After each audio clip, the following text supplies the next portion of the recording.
Hello and welcome to the podcast. If you're listening to this soon after its release, then you will know that this is the last episode of this year, 2019. I hope you have managed to enjoy the festive season. And as today is New Year's Eve, hopefully you are looking forward to the arrival of 2020 as well. If you're listening to this in the future, then I hope you've had a good year so far. As this year's ending, I would like to take this opportunity to thank you, the listener. Some of you may know that I was quite nervous about venturing out to the podcasting world. And to be honest, it has taken quite a lot of courage for me to do so. However, since the release of this podcast only a few months ago, I have received so much support from you all. The feedback has been amazing. And so for that, I would like to thank you from the bottom of my heart. So what's in store for 2020? Well, there'll be more interviews with experts, more solo episodes from myself, and also, of course, more inspirational stories. I would really love to hear from you, and you may have ideas about future topics or even potential guests. So please connect with me on social, where you can find me on Twitter and Instagram at Dr. Tasha G. So that's Dr. Tasha G. Today, I'm going to talk about side effects of breast surgery. Now, when I talk to patients before their surgery, I always discuss the possible risks and complications depending on what type of surgery that person may be having. Nevertheless, because side effects of surgery can encompass so many different areas, I thought it might be useful to talk about them in this podcast episode. So in breast cancer surgery, the common operations are either a lumpectomy, and this is where the cancerous lump is removed and the breast is conserved. This is also known as wide local excision or breast conservation surgery. The other common operation is a mastectomy, where the whole of the breast is removed. I have actually written 2 blog posts about what happens if you have a lumpectomy and if you have a mastectomy. And if you want to learn a little bit about them in more detail, then I will leave the links in the show notes and you can check them out at www.mybreastmyhealth.com/surgery side effects. Alongside breast surgery, you may also find that you will need axillary surgery or armpit surgery, and this is usually performed at the same time. Axillary surgery has its own side effects, and I will be talking about them as well. So the following can occur early on following surgery, and these include pain and discomfort. It's not unusual to feel some degree of pain or discomfort immediately post-surgery. The hospital will give you pain relief medication to take home for the duration of your recovery. The discomfort you can feel can vary in intensity and duration. And for the first 2 days post-surgery, it is usually advisable to take pain relief medication regularly, even when the pain is not that severe. This enables you to continue to be on top of the pain, essentially anticipating it before the pain affects you too severely. After 48 hours, we usually say that it's okay to either stop taking the pain medication regularly or to taper it off slowly. Patients describe pain in various different ways.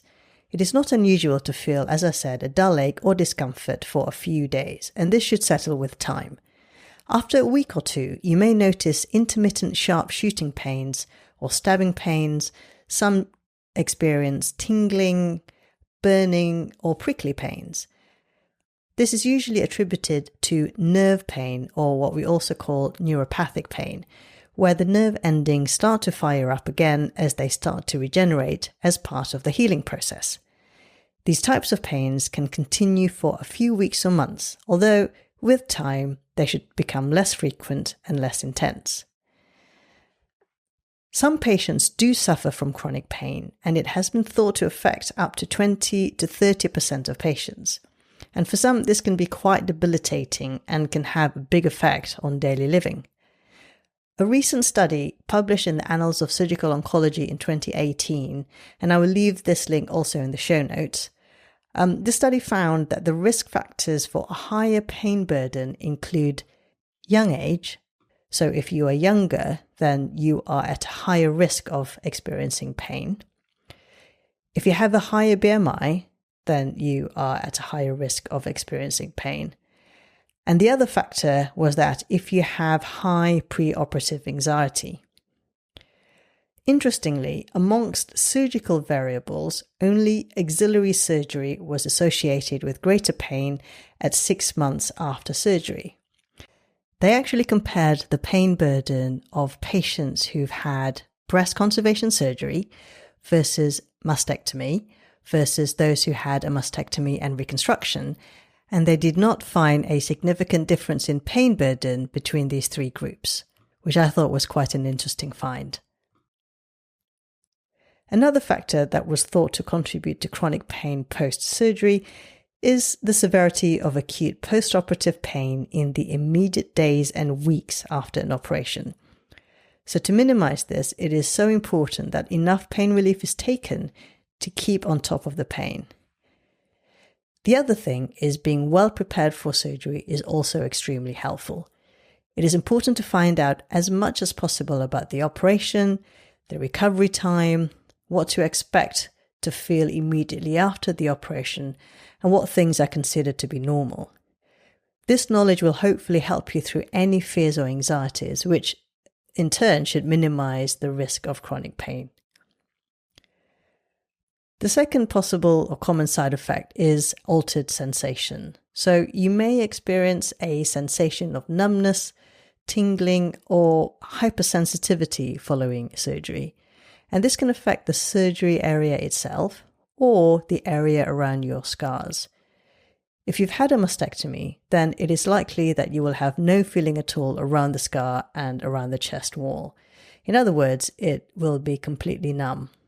I do say to my patients that if you get any feeling back, then that is an unexpected bonus. If you've had axillary surgery, then expect to feel a strange sensation, usually around the under part of the upper arm, close to the armpit. People experience numbness, tingling, pins and needles, and intermittent sharp shooting pains. This kind of pain is also nerve type pain or neuropathic pain, as I described earlier, and it should settle down with time. If you've had an axillary nodal clearance, and that's where all of the lymph nodes have been removed from the armpit, then some people do experience a patch of numbness around the armpit area or the upper part of the arm. And this can be a permanent thing, so do be aware of that. A third possible side effect that people may experience is lumpiness and firmness of the breast. If you've had a lumpectomy, immediately after the surgery, you can expect the area to feel slightly lumpy and firm. And it will not return to how it felt before you had that surgery for some months, I would say. And this is because as part of the surgery, once the lump is removed, the surrounding breast tissue is normally mobilized and moved around to cover the defect created by the surgery. The surrounding tissue also reacts to the surgery and thickens and hardens as scar tissue forms as the healing process begins. So there will be a degree of irregularity and lumpiness. Within a few months, this will settle, and it does eventually adjust and feel like a normal breast, but you just have to be patient and give it a little bit of time. Another common side effect that can happen is infection. So the signs of infection include redness, hotness of the skin, discharge of pus, and also tenderness. If the infection has spread to the bloodstream, you may also feel unwell and you may have a fever. Breast surgery can be categorized as clean surgery, and what that means is it is a type of surgery that doesn't involve entering a body cavity or cavity, unlike, for example, bowel or stomach surgery. So the risk of infection is not high, but it can still happen, and it's important to be able to detect the signs early. Normally, antibiotic is the mainstay treatment, and the majority of the time the infection will resolve. If you develop an abscess, however, then this may need more invasive intervention and treatment. An abscess is a collection of pus underneath the skin, and it's usually treated with needle aspiration. So you would come to the clinic and we would do an ultrasound scan, and if there is any underlying pus, then we will put a needle into the area and aspirate the pus. You'll also then be given antibiotics. Sometimes, if after repeated aspirations the abscess doesn't go away, then you may need surgical drainage, and this happens under general anesthetic. So the important thing is to identify the signs and symptoms early enough so you can seek medical help if you either think you have an infection developing or if you have an infection that is not going away with antibiotics. The fifth common side effect is a seroma. Now, a seroma is a collection of fluid underneath the skin around the area where breast tissue has been removed. So if you've had a lumpectomy, it may appear as a fullness around the scar, and if you've had surgery to the axilla, it normally appears as a lump. If you've had a mastectomy, or a simple mastectomy without reconstruction, then the fluid accumulates under the skin, and you may feel like there is a water bath, which you can sometimes feel sloshing around. This is not dangerous, and it is a normal expected thing that can happen after breast surgery. A lot of the time, the body absorbs this fluid and nothing needs to be done and no intervention required.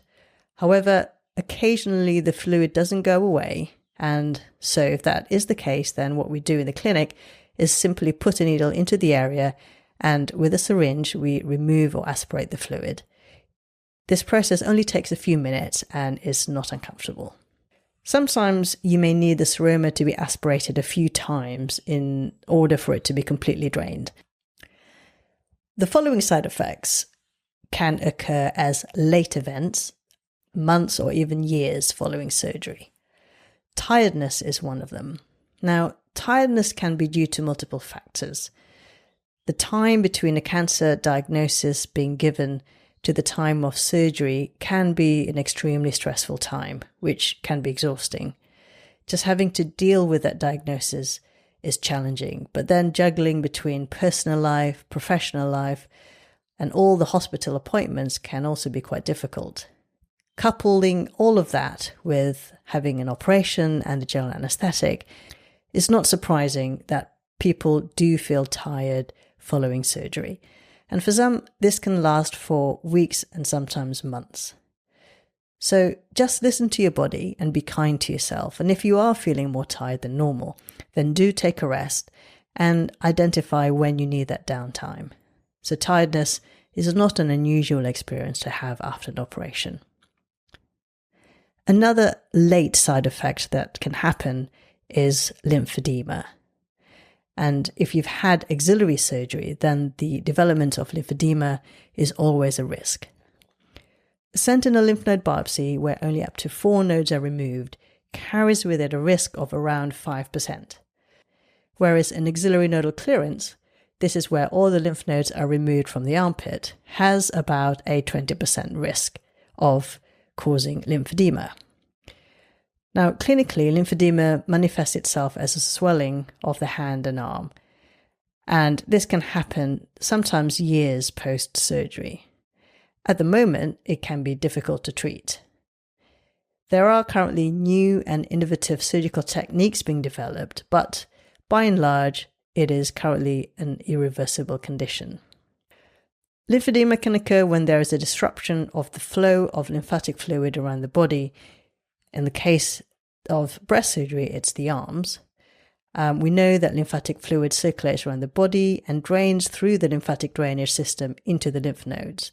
So if your lymph nodes have been disturbed or removed, such in the case during axillary surgery, then drainage is affected, and as a result, your arm swells up.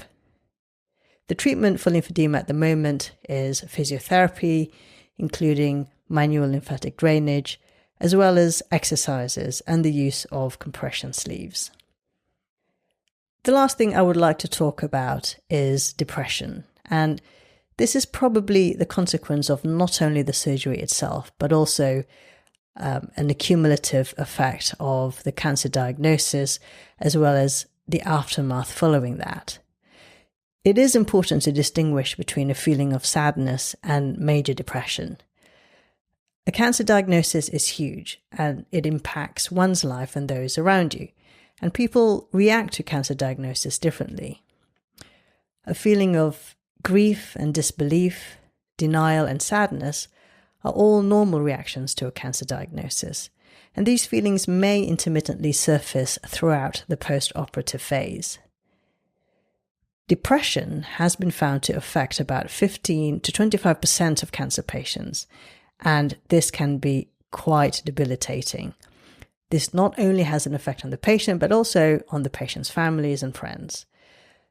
A diagnosis of depression is one that is important to make, as this is a condition that can have a major impact on the quality of life.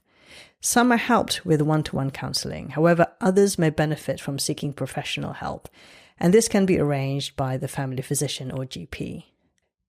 It is important to realize that not all people affected by cancer become clinically depressed. However, getting the symptoms of depression recognized early can be extremely beneficial to the long-term recovery of that person. I will leave links in the show notes of places that might be useful if there is need for mental health support. So hopefully this has been a helpful summary of some of the effects that may be experienced after breast cancer surgery. This list is not exhaustive, and I know that there are other side effects that I haven't mentioned. But I really just wanted to talk about the commonest experiences that my patients have had. That is not to say that if you have breast cancer surgery that you will get any of these, but I thought it's important to highlight these in case you have experienced them.